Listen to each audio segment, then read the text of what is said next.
Andrew Coyne is in Toronto, and joining us from Ottawa tonight, Althea Raj and Paul Wells. So we're going to get you to answer questions that we've been collecting from viewers all week. We'll come back in just a sec.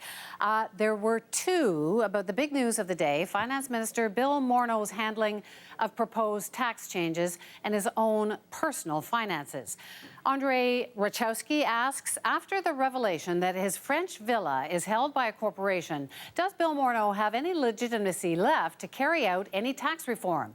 And someone named TFT on Twitter asks, electoral and tax reform consult over the summer, then ham-fisted House reform attempts. What happened to open and transparent government? A couple of answers in a moment, but a bit of background first. Morneau has been accused of not being clear about his assets, that company with a villa in France, not putting millions of dollars worth of shares of his company into a blind trust, all while proposing tax changes that would affect other people's finances. So, Andrew, I'm going to start with you on this one. Has the finance minister, with today's announcement that he's going to divest those millions of dollars worth of shares, put them into a blind trust, has he put the fire out? I don't think so. It's one thing to do it 2 years after the fact. It's another thing to do it when you should have done it, which is when you first came into office. I mean, the villa in France is really only one issue. There's this whole issue of not just that he didn't put the money into a blind trust or divest it as you would normally be required to do, but went to quite elaborate lengths to sort of get around the rules on that, met the letter of the law but not the spirit of it. But much worse, of course, was involved in legislation, C-27, pension legislation that would, a lot of people have argued, would benefit his former company, Morneau Chappelle. You put all those things together, it doesn't look good from a conflict of interest standpoint, and then integrating that with the whole tax reform thing, for the Prime Minister and Mr. Morneau both to be lecturing other people about their use of tax shelters and private corporations, while they themselves are skilled practitioners, if you will, at this. It has really, I think, done a lot of damage to this government's credibility on this file. What's your sense, Althea? Yeah, I think that he's not going to rid himself of the problems that have been plaguing him for the past week. And if anything, today, for example, the opposition attacked on two different fronts, the Bahamian offshore accounts and the fact that he may or may not have recused himself from discussion on that very bill that Andrew mentioned, just C-27. I think that people feel like there's a lack of trust with regards to what Mr. Morneau is saying. And so while this is a really big decision to basically divest not just himself of his own shares, but his wife's shares and his kids' shares into this family, in this company that his family had built.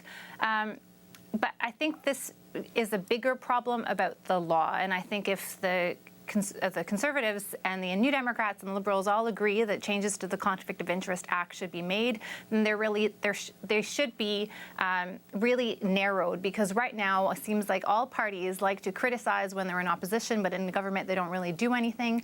And there are giant gaping holes in this act that basically allow what is happening with C-27, which is a pension reform bill that has basically driven the stock up of Morneau Chappelle and possibly made Mr. Morneau close to $2 million just in this short period of time this bill's been tabled. That is totally fine according to the law. What do you think, Paul? Is this a conflict of interest issue? What's the biggest offense here to you? If this isn't a conflict of interest issue, then I don't know what they look like. This guy legislated on pensions while he had a clear window into the old pension company that his family ran, and in which he still had millions of dollars worth of shares. Among the people who falsely thought that his assets were in a blind trust were a member of his own caucus, Adam Vaughan, a Toronto MP, and the Public Relations Department of Morneau Chappelle, which both which both stated what they took to be the truth, which was that his assets were in a blind trust, and they turned out to be wrong. So the villa in France is pretty bad, but this is why conflict of interest rules are made up. That you shouldn't legislate on something in which you have a glaring personal trust, and if on the off chance that this doesn't contravene the rules. Justin Trudeau told his cabinet ministers when they were sworn in their mandate letters that the plain text of the rules and the law isn't enough. You have to comport yourself in a way as to be beyond all suspicion. Bill Morneau is up to his neck in suspicion because he did not comport himself So can the he way that carry his on? Prime Minister told him to. It sounds like he's trying to blame the ethics commissioner. It could be interpreted that. Is that what's going on? Can he be saved, Paul? What do you think? Well, apparently she told him that you don't have, like, it's up to you whether it's in a blind trust. And he didn't have the sense that God gave a goose to make his own decision that I'm going to put it in a blind trust anyway. It's become clear over many, many cases that the office of the Conflict of Interest Commissioner is not ideally constructed and maybe needs a second look. But holy cow! Like the week that his government brought in a pension bill that stood to materially improve the financial position of the company with his name on it in which he had shares, you'd have thought a light would have gone on over his head. We're back to the Mike Duffy defense. You know, the rules didn't specifically prohibit it. I was told I could do this. At some point, you've got to use common sense. And how is this going to look to the average person? Well, and Althea, this is the government that's presented itself as the champions of the middle class. And yet, I guess after the trip to the Aga Khan's Island and so on, people are focusing on them as richies. Is that fair? Yeah, I think that it would have been perhaps a better strategy for Mr. Morneau to come out and say, listen, we want to stop people using private corporations because they can shelter money away from the tax man, and I'm totally fine, and I think that people should follow my example, and I'm going to be forfeiting X amount of thousands or perhaps millions of dollars in extra taxes because of these changes that I think are the right thing to do. But that is not what we heard. I don't want to come to the defense of Mr. Morneau, but he did say that the ethics commissioner went to she suggested to him a further step. He says that this ethical shield was designed to prevent him from conflict positions. I don't want us to leave it like, oh, well, there was no blind trust and nothing else was done. He says that he took her advice and they went further than what the law suggested. That's what he says, that her advice to him was in order to set the structure up so there would not be a conflict. There's still issues with that. But right. I've got to move on to the next question because we do want to hear from our viewers. This one is from Jennifer Yang, who asks, what has been the Liberals' greatest accomplishment so far? What's been their greatest failure? I don't know. Andrew, is this the greatest failure? What's the and what's the greatest accomplishment? Well, I'll start with the accomplishment first. They have several to name. I think the first and perhaps biggest was the reform of child benefits in terms of improving people's lives, particularly at the bottom end of the income spectrum. They took a number of different programs and rationalized them so they were giving more to people at the lower end and giving less to people at the higher end. It's a very praiseworthy reform. I think they're certainly in a bigger spot of trouble now than they've ever been, but for a sheer screw-up, I think the whole electoral reform file from start to finish was terribly handled, and worse than that, cynically handled. And what ties this with the Moreau problems and everything else is, you know, people didn't necessarily think that Justin Trudeau was the sharpest knife in the drawer when they elected him, but they thought his heart was in the right place. They thought he had good intentions. They thought he was, you know, more decent, et cetera. And as time goes on, we keep finding more and more spots of cynicism and manipulation and this kind of thing, and that's, I think, toxic to this government. What's on your hit list, Althea? I would say the accomplishment is getting along with Donald Trump, which I think really has taken a very fine set of skills, and I'm not sure another leader would have been as good at becoming best friends with Donald Trump. Andrew's totally right, electoral reform, where basically the Prime Minister misled Canadians for months. But I would now say, looking at this week, his comments today, for example, in Roberval, in the Lac-Saint-Jean riding where there's a by-election, where the Prime Minister was under questioning about Bill 62. This is the bill that prevents women who wear the niqab or the burqa from accessing government services, like taking the bus or even going to the library. The Prime Minister hammered the Conservatives and the NDP during the last election on this very issue. He made speeches in which he said that you had to know what a leader's values were.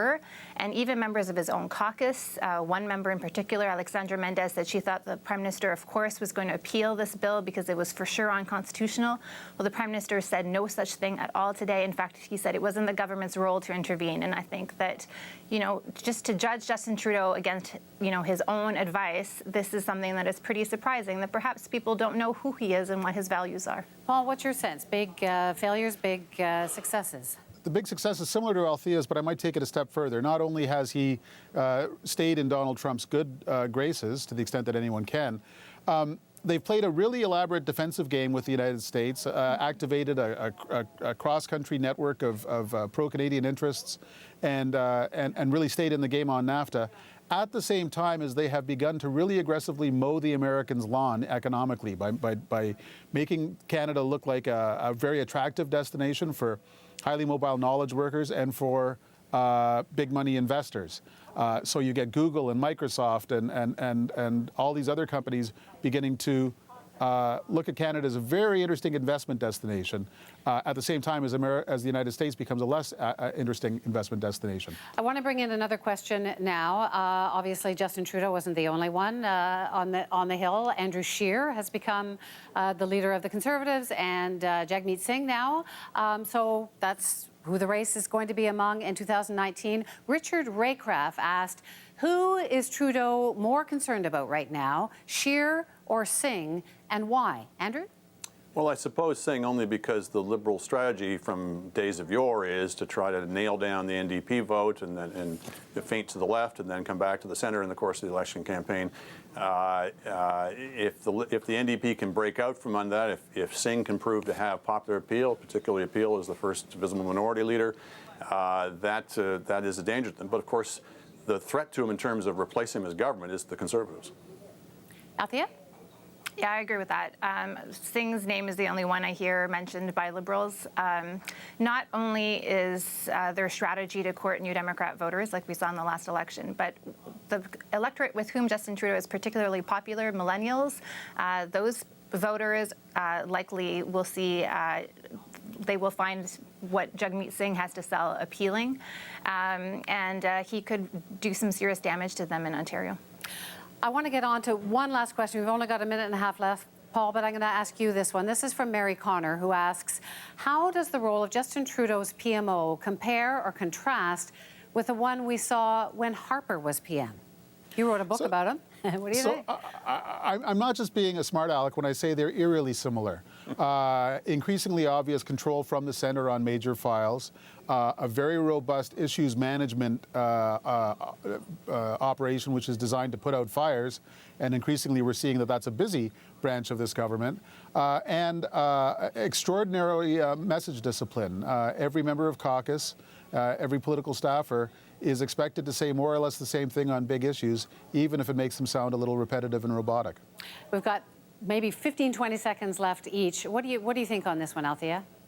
I'm actually surprised at how undisciplined they are. Yes, the message control is certainly there, but the government seems to be going in all types of different directions. And with Mr. Harper, there was definitely a focus. Like every week had a theme, and everything was directed in that theme, and they weren't stepping over each other's shoes with different announcements. So I think that's one thing I've definitely noticed. They're also much more open. I mean, to be fair to them, the Prime Minister does take questions from reporters. Sometimes we don't really even see that questions this for week, Bill Morneau. Yeah. Andrew? Well, they even appoint the ministers' chiefs of staff for them. Their talking points are all written for them. It is every bit as much controlled, if not more so. Well, journalists will always want more transparency. But thanks very much. It was lovely. We'll see you in 2 years. Thanks, Wendy. Thanks, guys. Good night.